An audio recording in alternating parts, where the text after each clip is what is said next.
there, my distant fellow distancers. I hope you're all staying safe and smart. Boy, there were some major developments last week, right? Namely, the president recommending various treatments to combat coronavirus. A lot of people made fun of the president for his recommendations, but as a fan of science, I know just how counterintuitive and seemingly crazy actual scientific truth can be. I mean, who would have thought that we're traveling around the sun at 67,000 miles an hour, right? I mean, if I go 15 miles an hour in my car and I roll down the window, there's a really strong wind. But we're going 67,000 miles an hour and we feel nothing, not even a slight breeze. That makes no sense. It's crazy. But that's exactly how counterintuitive scientific truth can be. I'll give you another example. If you drop a feather and a bowling ball from a tall building, like at the same time, they'll both hit the ground at the same time if you remove the atmosphere so that there's no resistance. You know, like with a vacuum. I mean, who would have thought that you could remove the atmosphere with a vacuum, right? And why are we all allowed to own vacuums? That seems crazy. Tell me that's not an environmental disaster just waiting to happen. But that's exactly how counterintuitive real science can be. Of course, people don't understand that, so they gave the president a hard time. They mocked him, said he was stupid, clueless, you know, that kind of thing. To the point where he finally had to lie and say that he was being sarcastic.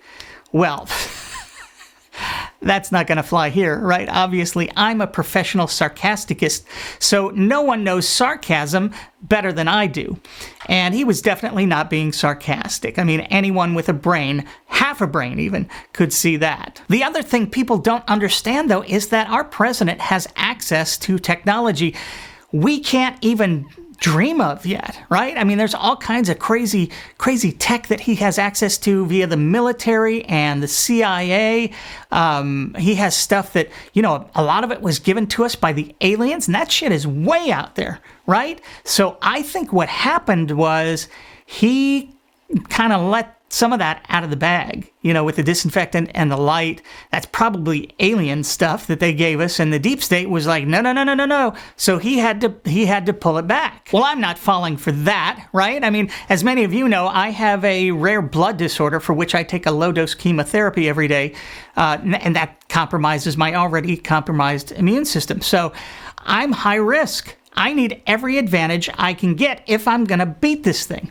So I want you to see what I've been doing. Check this out. Hold on. Okay, this gets a little hot, but I thought I'd show you this. Very few people have their own 5,000 watt light, but I'm in production. I make movies. So hearing that the president said that we need to get light inside the body to kill the virus, I bought a speculum on Amazon to go with my 5K back here. I'd show it to you, but obviously I'm using it right this second to get light inside the body. I've been doing this every day for about 30 minutes a day, and I really think it's working.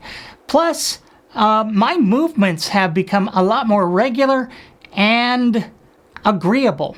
And that can't be bad, right? Okay, I think I've saved the best for last. I think this is going to be very powerful. You know, it only makes sense that if we can clean the virus away on surfaces with household disinfectants, we should be able to do the same thing inside our bodies too with those same disinfectants. I mean, when you think about it, really, what's inside our bodies but a bunch of different surfaces, right?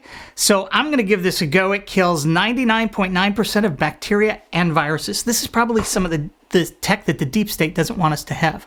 Okay, I poured myself a glass. Cheers.